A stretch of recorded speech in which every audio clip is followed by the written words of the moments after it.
Fast food consumption is often blamed for the epidemic of childhood obesity. According to the American Academy of Pediatrics, a recent study found that poor eating the rest of the day is more strongly linked to weight issues. The children in the study who ate fast food were more likely to eat a typically unhealthy diet the rest of the day.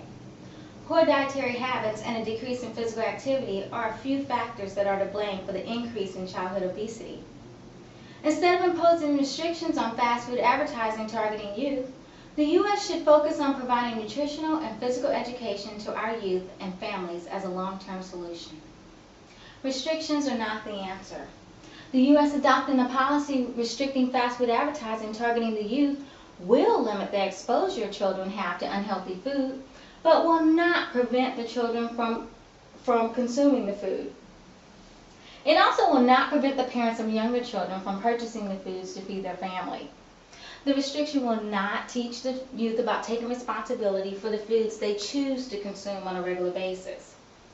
Placing restrictions on fast food advertisements ignores the other factors and the need of providing nutritional education so that the youth can be aware of the nutritional values of food. It overlooks the importance of educating youth about being physically active on a daily basis in order to live a healthy life.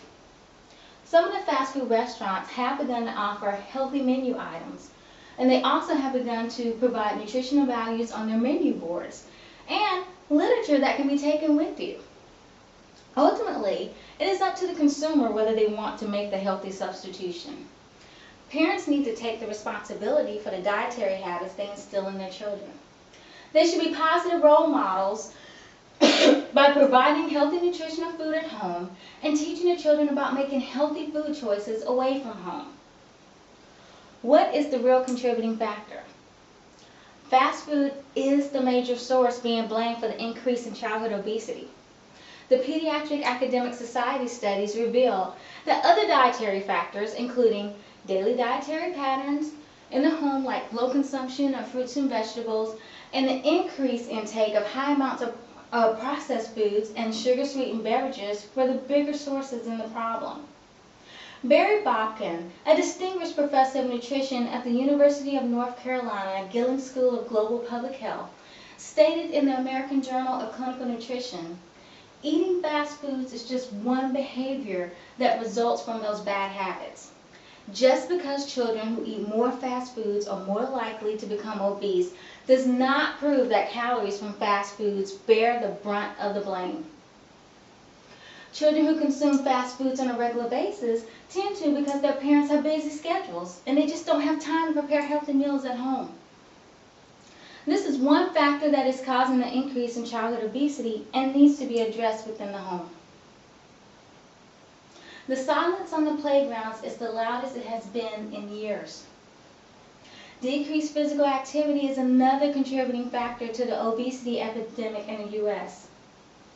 Youth are more sedentary due to the widespread availability of television, computers, and video games.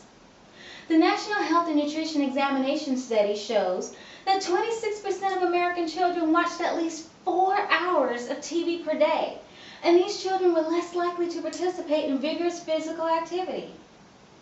Physical activity helps control weight, builds lean muscles, reduce fat, promotes strong bones, and aids in the development of joints and muscles.